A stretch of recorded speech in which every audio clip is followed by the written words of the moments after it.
live news, movie news, right now. Welcome to Mirror Domain's Movie News, your place for entertainment headlines. And on today's show, we're going to be talking about a bunch of MCU stuff that has come out, but a bunch of DCEU stuff, including things like the Batman 2, Man of Steel 2. But we start off today's show by talking about the big story that dropped last night that everybody has been talking about. James Gunn taking control of the DCEU. DC shocker up on Hollywood Reporter says that James Gunn, Peter Safran to lead film and animation division. The duo will report to David Zaslav, the head honcho over there at DC and Warner Bros. There. So, guys, what's your initial impression to that? James Gunn, of course, you know he's from Guardians of the Galaxy. He did the Suicide Squad, which was a lot of fun. He's going to be taking over this. Now, I don't know too much about this Peter Safran, but we'll take a look at his resume in just a little bit. But my initial reaction to this, guys, what it means to me is that cool. I'm happy for that, because James Gunn seems to understand the comic mythos and lore that you can tell from movies like Suicide Squad and MCU movies like Guardians of the Galaxy. He knows this stuff. He's not going to be somebody who casually knows about it and then, yeah, he's not going to be like that. And that's good. So he'll be somebody who will be producing these things. He'll be the one saying, okay, this is the direction that we're going. And we know that Zaslav wanted that 10-year plan that's going to have like Superman and Batman as the backbone of it. And it looks like, well, James Gunn is going to be our leading man after Walter Hamada left last week. Who cares about that guy? Get out of town, man. In recent weeks, Gunn and Safran were spotted at the Warner Bros. Lot, meeting with Warner Bros. Michael DeLuca about future projects. I guess they offered it to him. Gunn will focus on the creative side of things, while Safran will focus in on the business and production side. So that's fine. Because when we look at this Peter Safran guy, I pulled up his IMDb here. It's not much. It doesn't even have a picture of him, for crying out loud. Is this the right guy? So yeah, he's done like Aquaman producing, Suicide Squad producing. So there you go. He's a producer. Lots of producing credits. Martyrs. Really? Fascinating. He did Belko Experiment. I like that. A lot of smaller indie stuff here that's really catching my eye. Annabelle. Well, the first one kind of sucked. The second one was okay. All right. So Peter Safran, he's going to be on the business side, but everybody will be mostly talking about what James Gunn is going to be bringing on. And what is it going to mean for other, DC projects that were going to come down the line here? What does that mean? Yeah, so we'll be talking about that in a few moments. So it seems for the time being that the Joker by Todd Phillips, that sequel, Joker Folie à Deux, is still going to be under the control of somebody else right now, right? Yeah, like there's still going to be a little bit of people having different control over projects for the time being, but I think mostly, guys, it's going to be him controlling this 10-year plan kind of thing. DC has among the most entertaining, powerful, and iconic characters in the world, and I am thrilled to have the singular and complementary talents of James and Peter joining our world-class team of overseeing creative direction and story. DC Universe, said Zaslav in a statement. Their decades of experience in filmmaking, close ties to the creative community, and proven track record thrilling superhero fans around the globe make them uniquely qualified to develop a long-term strategy across film, TV, and animation, and take this iconic franchise to the next level of creative storytelling. So that's awesome. And now that we know that Cavill's on for more Superman, you hear the reports that Ben Affleck is going to be back as more Batman, that he signed like another 3-year deal. It's not confirmed yet, but I'm sure that's going to come up in the next day or so. And James Gunn is going to be controlling that. That's perfect in my eyes, because I liked the Suicide Squad. I liked Suicide Squad, the movie. It was probably my favorite Margot Robbie, Harley Quinn performance, and Starro at the end. I was happy, floating, staring at the stars. Heartbreaking. That's cool. I want to know your guys' reaction to this, and what does this mean going forward? What do you think? Hourglass Viking says in the live chat, James Gunn is a great asset, but it's only for 4 years, so that's a short time to make a big dent plus whatever it is on his own slate. Well, yeah, I don't think he's going to direct anything. Well, maybe. I don't know. If we go back to the article here, 4 years. Let's see where that says here. Saffron King Map. 4 years. Okay. I think, well, regardless, they're still going to spearhead this initiative of this 10-year plan, right? And who knows? They'll probably just get re-upped after 4 years. DC. And we'll talk about James Gunn and his MCU projects here in just a little bit. Maybe did I miss it? Okay. Well, I'll have to take your word on it for right now. But yeah, that thing always gets renewed. I mean, Kathleen Kennedy, hers always gets renewed for some reason. But yeah. So let's talk about that. What does this mean going forward a little bit, guys?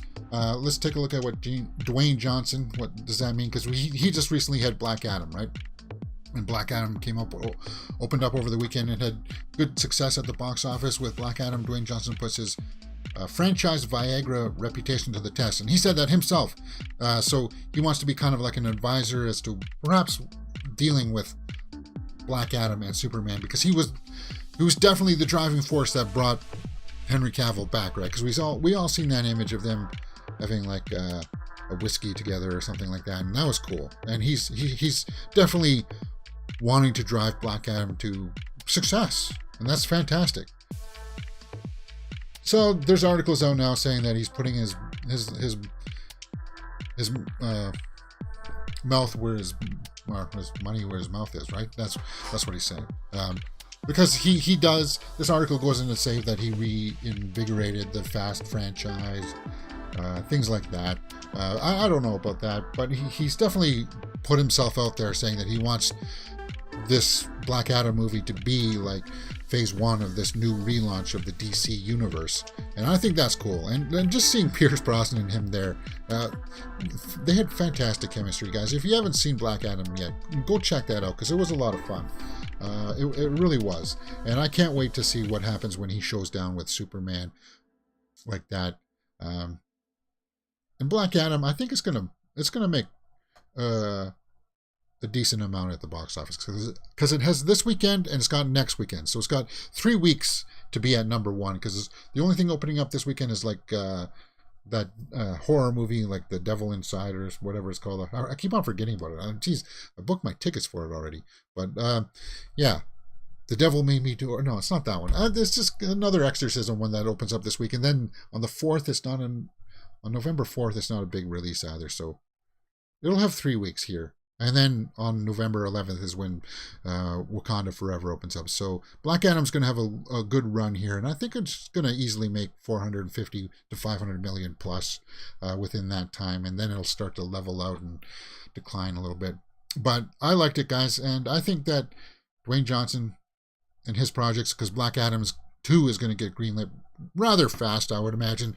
So that'll be kind of cool. And just talking about Superman, what does that mean then for Man of Steel 2? Is that what's next? Yeah, Man of Steel 2.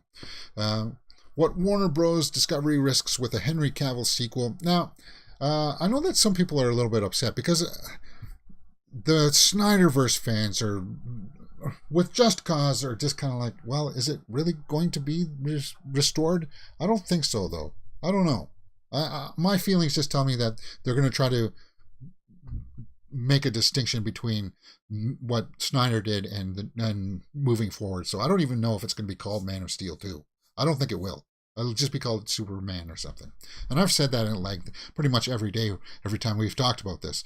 So I'm not going to bore you with those details again.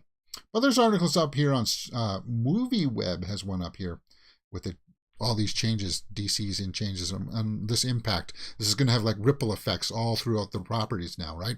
What's it going to mean for J.J. Abrams' Superman movie, that one he wants to come out, right? Because remember, for some ridiculous reason, J.J. wanted to make a movie about a different Superman of a different ethnicity, which there are in comics, but he wasn't going to use those storylines. He was just going to make Clark Kent a different ethnicity for some reason. It's just kind of like, what? Why? There's other stories that you could draw from, JJ. And I think hopefully those stories of those Supermans will get squashed and just put away. The Michael B. Jordan one, I don't know. Go with that different Superman. Bring in like the Val Zod story, right? Is that what it is? Yeah, bring that in. I want to see that as a different Superman storyline. But right now, I'm just so happy that Cavill's back. It's going to be the talk of the week. If you haven't been paying attention to the movie news, guys, we're definitely in for a bunch of cool news bits coming down the works for sure. So yeah, everybody's going to be writing about this, mining this for details. What's this? Hamada also wanted to introduce a black Superman written and renowned by Tanishi Coates. Yeah, I remember that story. Was that the one that Michael B. Jordan was being eyed for? I don't know. But then there was that weird JJ one for sure. Snyder's Man of Steel was to create a trilogy. No, that's not going to happen obviously anymore. And that's what some people are a little upset, is that you're not really going to get any more Snyderverse Superman. I think they're definitely going to go for that different look, and for sure. I got no problem with that. I don't, because I'm just happy that Henry Cavill's back. That's the way it makes me smile. Okay, so yeah, we'll get more word of this soon, probably too. Discovery risks. What Warner Bros. Discovery risks with the Henry Cavill universe? No, I don't think so. Yeah, you'll get fans a little bit ruffled at first, but then once you realize that they're going in a different direction, it really depends, right? How much of that universe is going to be left over after Flash movie? That's what I always say, guys. Just be mindful of what's going to happen after the Flash movie, because that's really what's going to happen. Tell us exactly where they're going to go with this, because Flash gets the opportunity to hit that reset button on a lot of these continuities, right? Arglass Viking says, "Oh, I just got it. It's pray for the devil, not pray." Okay, that makes sense. Yeah, pray for the devil. That's what that's called. I don't know. It looks like a rather cheesy kind of exorcism movie, but it's got that guy from the first Resident Evil movie in it, so I'll be checking that out this weekend. I think I see it at 4:00 on Thursday, tomorrow. Yeah, that's when I booked it, right? 4:15 maybe. I'll be checking that out anyway, guys, so pay attention for my straight out of the theater reaction for that. Green Lantern is another possibility down the works here. So there was going to be an HBO Max series, Greg Berlanti's Green Lantern HBO Max series, being redeveloped, loses its writer. So yeah, this is just another one of those ripple effects that's going to happen now, because we got the shifting of the guard there. Seth Grahame-Smith has departed the drama after completing scripts for 8 episodes that were to focus in on Hal Jordan and Alan Scott. So we're going to get the Hal Jordan. Cool. All right, that's fine. Fine by me. Yeah, so this started works in 2019, is now going to focus in on John Stewart. Yes! Now that's my favorite Green Lantern. It is. I don't care what other people say. You know what? There was time and a place for different ones, but yeah, bring John Stewart. Yeah, that's the one I want to see. Because I guess I saw I just watched the cartoons, right? The Justice League cartoons. So for me, I always saw John Stewart, right? But anyway, the series from executive producer Greg Berlanti was originally evolved around Guy Gardner and Alan Scott, and had cast Finn Wittrock, Ratched, and Jeremy Irvine as respective Green Lanterns. Really, it did. That was that far along. So it's being redeveloped. As part of a creative overhaul, writer and showrunner Seth Grahame-Smith has departed. Yeah, we just saw that part. We just read that part after doing 8 episodes. So the decision to refocus Green Lantern arrives at a pivotal time in DC. Sources say that the character's John Stewart was off the table to producers who envisioned the show as focusing on the first Green Lantern and the openly gay Alan Scott and Guy Gardner, as well as multitude of lanterns. Well, then, yeah, because there's always multiple lanterns. I don't see why you can't just focus in on John Stewart, because that's the one that I think most people would like to see. I would like to see him tie into the Justice League. That's the one that I would like to see. But it's worth noting that the Green Lantern creative overhaul has nothing to do with the news this week of James Gunn and Peter Safran. Okay, so it had nothing to do with it. Well, I thought it did, but it's still going to have some impact. This, I guess, was made before, so there's some distinctions here, I suppose, that we got to keep our eye out for, just to make sure that we get everything straight in our heads. It's going to be weird, man. It's going to be a weird time in the DC universe, and hopefully you join us here live daily, 12 p.m. Eastern, to go through this stuff and learn a little bit more about what the nuances of everything, so we're not just misquoting everything like I sometimes tend to do. But whatever.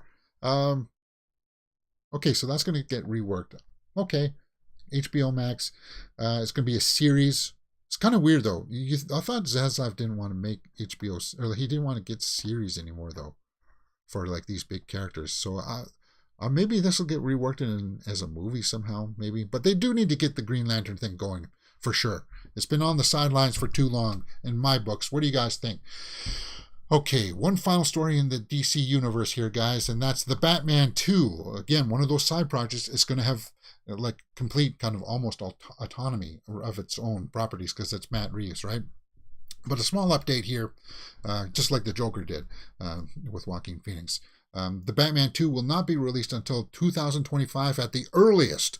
Okay, well, that's earlier than what I heard, which was going to be 2027, for crying out loud. So, yeah, that makes a little bit more sense. We know that Matt Reeves is working on the script right now for the Batman 2. And we got a small little update regarding the development by a quote here from Variety that I guess Reeves said. Also on deck are a sequel to The Batman, but writer and director Matt Reeves has yet to deliver a finished script. So that movie will not hit theaters until 2025 at the earliest. Guys, it's 2022, man. That script should be done by December. And if it should be. And I don't see why it should not be.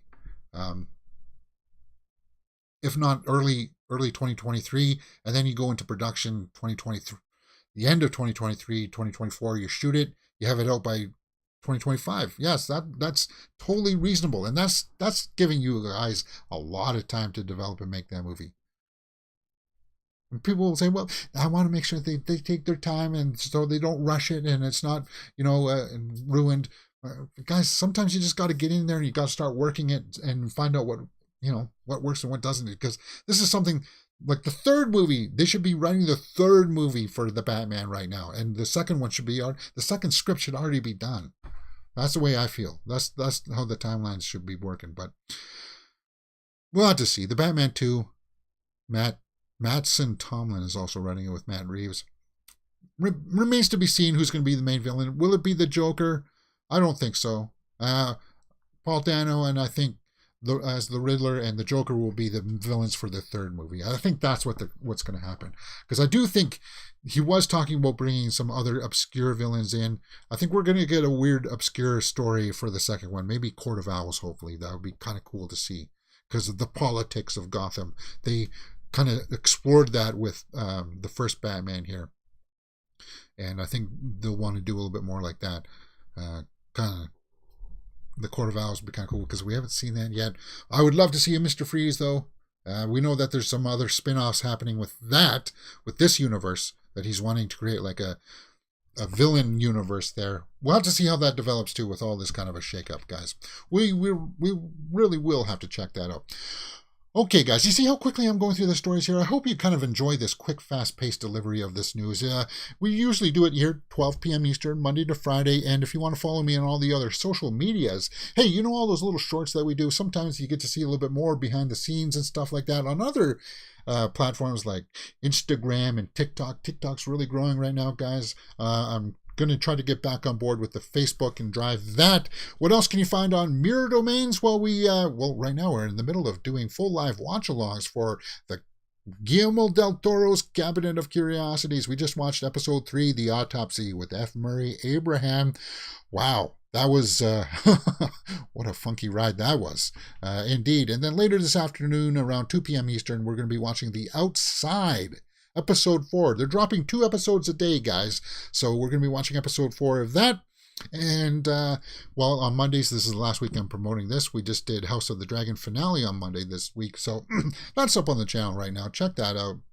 And then in just 40 minutes, we're going to be watching Star Wars Andor Episode 8. Excuse me.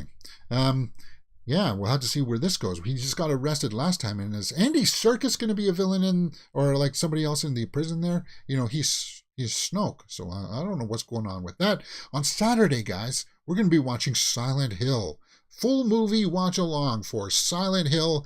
I'm looking forward to that because they announced that last week that there was going to be a new Silent Hill movie when we do the Horror Weekly Roundup on Saturday. So we're going to be doing the Horror Weekly show on Saturdays, and then we're going to be watching Silent Hill. So there's going to be lots of fun for you guys here on Mirror Domains. Something that you should like. For sure. We're all about movies, movie news, movie reviews, trailer reactions and stuff like that. You're going to find something for sure. Hit that thumbs up button, guys. It really helps out the channel. Subscribe if you like to, and follow the playlists. All of these things are in nicely tied up playlists for you to follow. And that if you don't want to subscribe, save the playlist so that when I update it and bring you the new episodes, you're going to be right there for the ride. All right, talking about movie reviews, let me get set here because last night I went out and I saw Ticket to Paradise with George Clooney and Julia Roberts. So what's going to happen here is I'll film my little review here, and then, well, I'll cut it out and post it up on the channel later. Okay, so where am I sitting at here? 22 minutes? All right, here we go. So you want to watch Ticket to Paradise with George Clooney and Julia Roberts, guys. I got to tell you, my initial impression of it was that it was pretty good. Now, it was more of a drama in my books than, say, like a romantic comedy, but it worked because George Clooney and Julia Roberts were the real standouts for me. And let's just take a look at the IMDb here to see the rest of the cast. The synopsis reads, a divorced couple teams up and travels to Bali to stop their daughter from making the same mistake that they made 25 years ago, because I guess they rushed their marriage. Now, it says 6.4 there on IMDb. We'll take a look at the tomato meter here in a few moments. But what's something that jumps out at you here is the 144-minute runtime. Yeah, it's a bit long, guys. That's something that I also said in my initial impression. That's up on the channel right now. I'll link it here in the cards above. That, you know, it was a bit long. It was a bit slow to get going, and that's what I meant by it's more of a drama than like that rom-com. Like, you could see that there were inklings in there that that's what they were driving for, but then they kind of held back some of those punches and it was more dramatic. And once again, George Clooney, if you're a fan of his, you'll want to check this out because he does one of those subtle performances where it's kind of like, yeah, man, this dude's got it. And Julia Roberts is great as always. But you could see for sure that they were going for those rom-com angles in this. Where, you know, they would have like, just like the cliche stuff of them getting hurt or something like that. And then, you know, silly kind of comedy.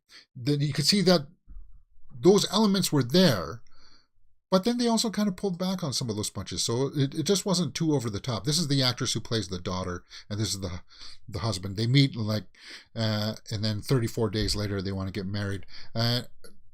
Another thing too is that like this actress, she did okay, but she does not look like what would be the offspring of Julia Roberts and George Clooney. That's just a minor gripe. You know, Clooney and Roberts executive produce this, so they put their own money into this, and you could tell they had lots of fun making this movie. They did, and they had like a little blooper reel there during the end credits. So if that's kind of your curiosities too, I'd recommend checking that out. I guess there's no other set photos there, but who was that actress that played the daughter there? I'll pull that up here. Is it Lily? Caitlin Dever? Yeah. Caitlin Dever, and her friend is Billy Lord. Really? Oh yeah, that's right. And yeah, the husband there is Maxime Boutier. Okay, but anyway, they go to Bali, they fall in love and whatever. Yeah, I like the atmosphere of this movie. You know, I like the settings, the locations are definitely they took advantage of all the exotic locations in this, for sure, of like the beaches, the scenery all around. And I like the message at the end. It went as typical as a marriage wedding movie would go, is that they don't like the fiance at the beginning, and then they come around at the end, and then because they were estranged, they like each other there at the end. Yes, you know where it's going, but I tell you this, it's the journey to get there, how things unravel, and it's just the chemistry that Julia Roberts and George Clooney have. It's intoxicating a little bit, right? And you just watch them on screen, and they've both got a couple moments where they truly shine and show their skills as actors, and that's cool. That's cool in my book. Okay, let's go over to the tomato meter and see what the critics were saying. Well, 56%. Okay, so that's a little bit higher actually than I thought it would be. 89% by the audience. So this is just like Black Adam, guys. It's one of those things where don't care about what the critics say on this one. You're a Clooney fan, you want to see it. You're a Julia Roberts fan, you want to see this. Because, yeah, it's got some charm to it, for sure. And let's take a look at some of the quick snapshot reviews here, just to, well, humor ourselves here. All right, let's take a look here from Real Views. He says that this is a bad review. If Ticket to Paradise had been all about the 2 stars, it would have been fine, but it's not. And therein lies the problem. Well, they do spend a lot of time establishing the daughter and the fiance. They do spend time doing that, but that's fine. Maybe cut down a little bit in the beginning with her graduating and stuff, but yeah. George and here's a good one from the playlist. George and Julia Sparkle, which is what the trailers promised and is what the movie delivers. And yes, it does. And as I said, there's a little bit of heart there towards the end in the performances that I really enjoyed. Ticket to Paradise is pleasant and inoffensive entertainment, says Coca Likas. I don't know what that is. But yeah, guys, overall, you're going to get what you pretty much sign up for with Ticket to Paradise. Just know that it's not going to be over-the-top laughs all the time. It's going to be a little bit more of that dramatic flair to it. Overall, guys, I had fun at the theater watching Ticket to Paradise. I would give it a solid 7 out of 10.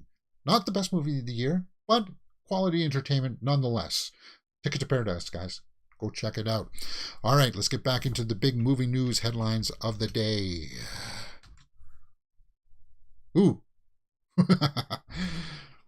All right, so I think that worked. That worked as a good review, right, guys? Glass Vikings in the live chat says, is Ticket to Paradise similar to Complicated with Meryl Streep and Alec Baldwin? It's complicated. Is that the one where they go to a marriage counselor? Robert De Niro's the marriage counselor. Is that one? I'll have to take a look at that one. No, it's not. But I like that movie too. It's complicated. 2009, right? Just pulling it up here. No, it's Steve Martin. Steve Martin is the Doctor. Lake Bell's in. Oh, John Krasinski's in that. I'm gonna have to revisit this one. 2009 though. That was a long time ago. Maybe I'm thinking of the wrong movie. Maybe I'm thinking of something else. Let's just take a look at some of the snapshot. Is that Jacob Tremblay? Not that guy. Oh, I missed it. Is that him? Oh no, that's MJ Anthony. Is this a movie? It does sound vaguely familiar. I must have seen it. Oh, there's Tom Hanks's wife, right? Rita Wilson. Yeah? I don't quite remember this on the fly, guys. But I must have seen it. It does something about this does feel familiar. Let's switch gears here, guys. This is going to be a smaller show today, a little bit shorter, because as I said, we're watching Andor at 1 o'clock and then Cabinet of Curiosities. So it's going to be like a 4 hours of streaming for me today, but that's fine. Okay, let's get back into the movie news and let's talk about that. Marvel Studios. What is that? Kevin Bacon. holiday special trailer that dropped yesterday. I don't think we need to do a trailer reaction for this, but we'll go through some of the highlights of this. I guess what Star-Lord's feeling down at Christmas, so the rest of the gang there wants to cheer him up by throwing him at Christmas. And it's cool to see that Karen Gillan is back in this, at least. Small cameo, probably, because I know that she doesn't like putting all this makeup on, but it's probably just a skull cap now. Probably, right? Anyway, because she doesn't want to shave her head all the time, because she's got beautiful long red hair. So Star-Lord's down in the dumps. It looks like it's going to be like heavily relying on Mantis and Drax. But James Gunn is behind this, so it's going to be weird with them kind of going through modern times here in Hollywood and stuff like that, and trying to round up things that'll cheer them up. I guess the big payoff at the end. Okay, yeah, they go to a rave or some kind of dance. Because he's sad that he's not with Gamora, right? Because Gamora left, and they're trying to cheer him up for Christmas. But I like Pom Klementieff. Is that her name? Yeah, I like her. And then I guess the trailer ends with them going to Kevin Bacon's house. And you get our first look at Kevin Bacon in the MCU. So I guess this would take him off the table for playing any kind of character, right? Maybe. I don't know. Unless he's under a lot of makeup. Well, that's fine. It's the ending I don't kind of like. I was kind of like, what the heck is this? Christmas specials sometimes are always hit and miss, and sometimes they don't work, right? Whoops. Let me just make sure that I set up the audio for you guys.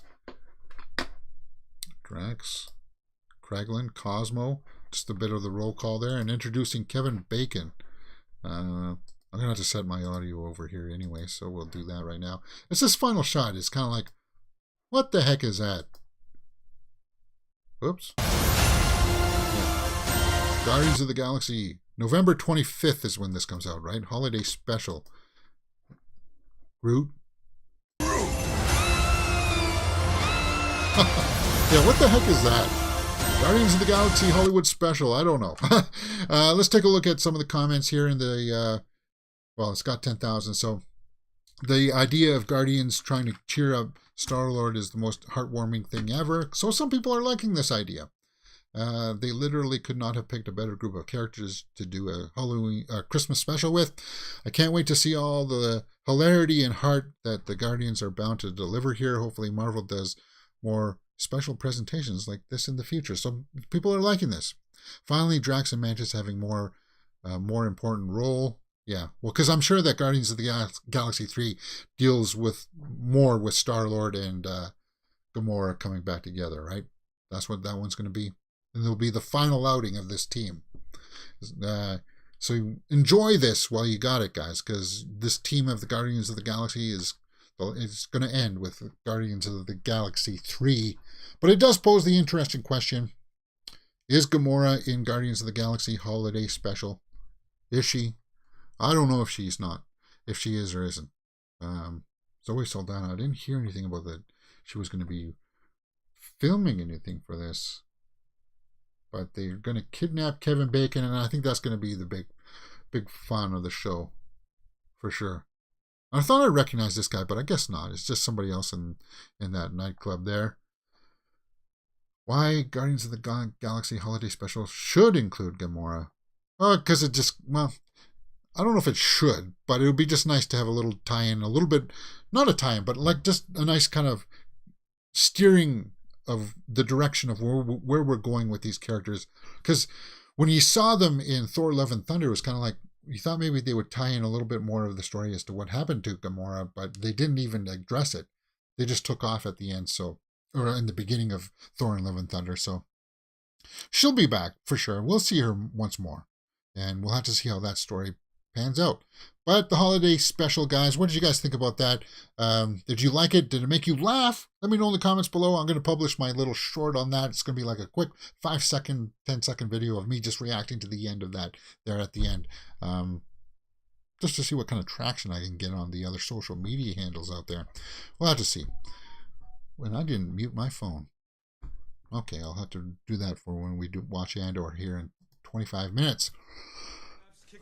Deadpool 3, guys. Deadpool 3, we know that Hugh Jackman and Ryan Reynolds are going to be on board for Deadpool 3. What's the headline for Deadpool 3? Hugh Jackman teases Wolverine versus Deadpool in Deadpool 3. They'll be punching the ass out of each other. And I guess they took to, like, this was part on their little announcement, right? And we know in the comic books that they definitely have butted heads before, so I'll be checking that out. It's going to be an anticipated release for a lot of people. I guess Jackman was talking with People, and he came out with this quote: "It's going to be a blast. We call it Wolverine 10. That's what I like to call it. I think being on set with Ryan every day and those two on film in every city together every day, I think it's going to be fair to say they'll be punching the S out of each other the whole time." Well, yeah, because I heard Deadpool 3 is going to be kind of like a road trip movie, right? So I'll be kind of curious between Logan and Deadpool, which would almost sadly say that maybe the love interest, Marina Baccarin, might be put on the back burner on this one, if it's going to be mostly about these two on a road trip. She'll be like maybe the bookends. Maybe that's where they're going. She'll go away and they'll have to go on a road trip to get her back or find her. Maybe that's it. Maybe that's what it's going to happen. All jokes aside, he says, I'll probably have more fun on this movie than any other I've done. Well, yeah, because they've been building up to this since like the first one, right? Well, actually, they set the table for this with the Wolverine Origins Oranges movie, where Ryan Reynolds was Deadpool in that, but he wasn't in a weird way. I don't know what the heck they were doing in that movie. That's just a bad case of people not understanding the property, not understanding the characters or the franchise, but they're hired to take it on for some reason. I just don't get it. But we're getting past that, I think. We're slowly getting past that. And by the sounds of it, they got Deadpool 3 in good working order. And I'm going to be hyped for that when it comes out for sure. All right, we got some movie news tidbits here, guys. Nothing too much here. Just a quick update on Cloverfield 2. It gets a promising production update and filming update from the writers, or at least from the writer of this movie. Franchise is going to be, Variety. Cloverfield. Okay, so Babak and Vari, hold on, is going to be directing, and Joe Barton is going to be writing the film. And it's still going to have control from JJ because it's going to be under Bad Robot, right? But let's see what the writer here, Barton, said.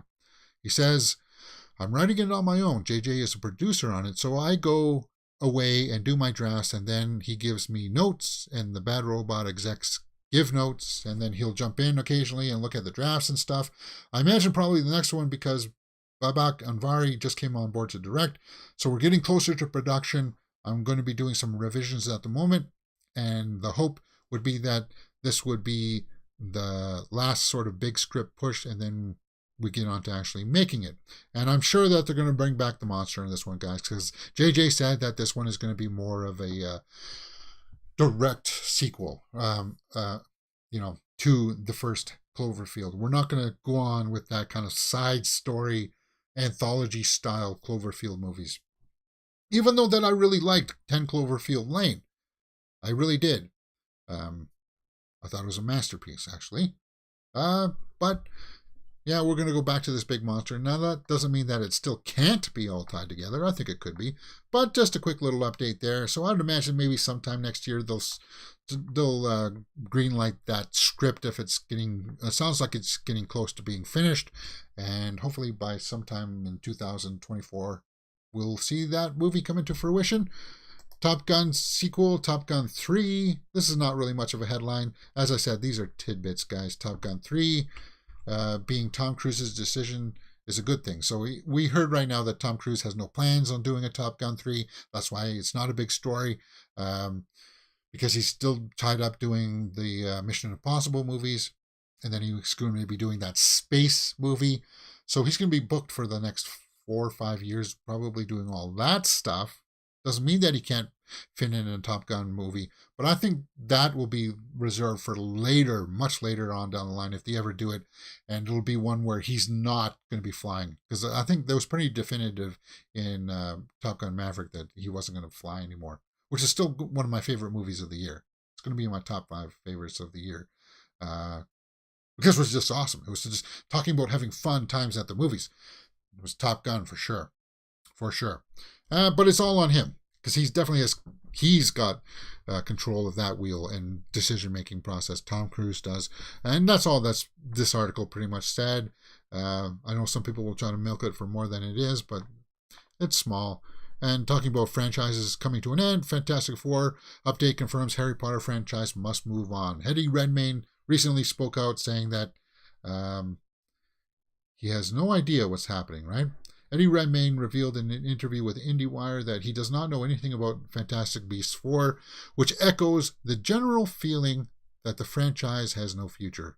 Yeah, after the last one kind of like didn't do so well at the box office, I just kind of like, and it had a bad start. The first movie was kind of a bit of a bore. This kind of makes sense to me that they kind of paused this. Wait a few more years, bring back the older Harry Potter cast. Sorry, we won't have Hagrid anymore, but I could see maybe Radcliffe stepping back in with Hermione, if Emma Watson still wants to do it. There's an audience there for sure for that. The money would be there for that. It's just I don't know if those actors want to move on or not. Like, I'm pretty sure that they said they wanted to. At least I know that Radcliffe said that he wanted to, and he wants to explore different ideas. That's why he's doing stuff like the Weird Al movie, right? So that's pretty much all it for Tidbits, guys. Is Morena Baccarin being brought back to life from the afterlife? She wasn't dead, was she? No, and number 2, she wasn't dead. Trying to think. I don't think so. I don't remember. I don't know. I thought she was still around. She died in number 2. Anyway, guys, that's pretty much all I have on tap for this show. So what we're going to do is we're going to take a look at the Twitterverse to make sure that I didn't. Let's see if any new trailers drop first, and then we'll round out the show for today. It's going to be a little bit shorter today, and it's going to be a little bit shorter tomorrow as well, as we are going through the Cabinet of Curiosities. They're releasing those in 2 episodes a day installments, guys. So I know that I kind of went through things a little bit fast today, but we're doing a lot of live streams today, guys. A lot of live streams. So you're going to have your opportunity to say your piece. Okay, so that's pretty much it. We'll take a quick gander here at the Twitterverse, see if I missed anything. The Independent, what's this? Jodie Turner Smith, political thriller, streaming on Peacock November 2nd. It looks like it has Brian Cox and John Cena. Cool, man. Huh. Fascinating. Keke Palmer, photographed by some dude. Yeah, we just saw her in Nope, and I don't even recognize her from, like, I guess it was because she kind of had shorter hair in Nope, right? But yeah, that pops. That pops. I dig it. People's Choice Awards nominations: Bullet Train, Doctor Strange, Elvis, The Batman, Top Gun Maverick. That would be a tough call. I think I'd have to go with Batman over Top Gun Maverick. Jurassic World Dominions on that list. That's why People's Choice Awards are kind of a farce. Florence Pugh. I liked Jurassic World Dominion. Don't get me wrong, but I mean, come on, is it really awards worthy? Florence Pugh, Harry Styles are nominated for a drama movie star at the People's Choice Awards. Okay, Hugh Jackman. Decision to return as Wolverine at the end of August. He made that at the end of August. Okay. Yeah, because he said that he was done after Logan for the longest time, right? And nobody was expecting him to come back, so that's fine. Arglass says it's a pity about the Fantastic Beasts franchise. The lore is great and could be expanded upon with each of the house characters. Well, it doesn't mean that it can't, but I think they need a new vision because they need to revamp it and revamp their approach to it is what I would say. Hugh Jackman. More Hugh Jackman. First look at Ryan Johnson and Natasha Lyonne in Poker Face. That's Adrian Brody. Ryan Johnson. Is Ryan Johnson acting in this? Natasha Lyonne, I like her. I like her work. Poker Face, new series. Huh. That was Adrian Brody. I don't know why they said Ryan Johnson. Is he producing or directing? I don't think he's directing that because he's busy with Knives Out sequels. But Adrian Brody's kind of cool. That's fine. Unless I had a Mandela effect there, and this guy's not really called Adrian Brody. He's called Ryan Johnson. Hey, it can happen. Diego Calva. Everything Everywhere All at Once. Best Film at 2022 Saturn Awards. Moses Ingram, Best Actress. No. I liked her, but there's one episode where you could tell. I must have been the directing and editing choices because with her, it was terrible. In the prison, terrible acting. Just best acting, no. Stranger Things, okay. So it's just all nomination stuff here. Loki, all right. No big trailers have dropped. RRR, I'm still waiting for the Telugu version of that, guys. As soon as that gets uploaded onto Netflix, I'm going to be watching RRR. Ming-Na Wen, cool. Hayden, all right, guys. That's 12:47. I'm going to give myself a 13-minute break here. Bryce Dallas Howard's playing the voice of Yaddle in Tales of the Jedi. That's a great show. Okay, cool. Yeah, I do like Bryce Dallas Howard. That's one of the reasons why I enjoyed, and I saw that on her Twitter.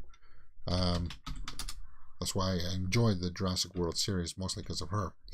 I had a post at Yaddle's lightsaber picture. Who watched Tales of the Jedi last night? Did it debut last night? Guys, I'm just doing too many streaming things right now, so I can't do full live watch-alongs for that, because we're doing 4 hours today for crying out loud, 3 hours tomorrow, 4 hours on Friday. It's just, and then like another 3 hours on Saturday. It's a lot, plus all of these little shorts and everything like that. I just don't want to get myself too bogged down, but I will be hopefully checking that out soon, and I'll post my little reactions to it. I'm cool. That's cool. Bryce Dallas Howard, she's a phenomenal talent, both on screen and behind screen, and with her voice now as the voice of Yaddle. She's cool. All right, guys, join us tomorrow for more movie news, and then join us in about 10, 11 minutes or so for Andor, just talking about Star Wars, Andor, Episode 8. And I'll see you next time on Mirror Domains.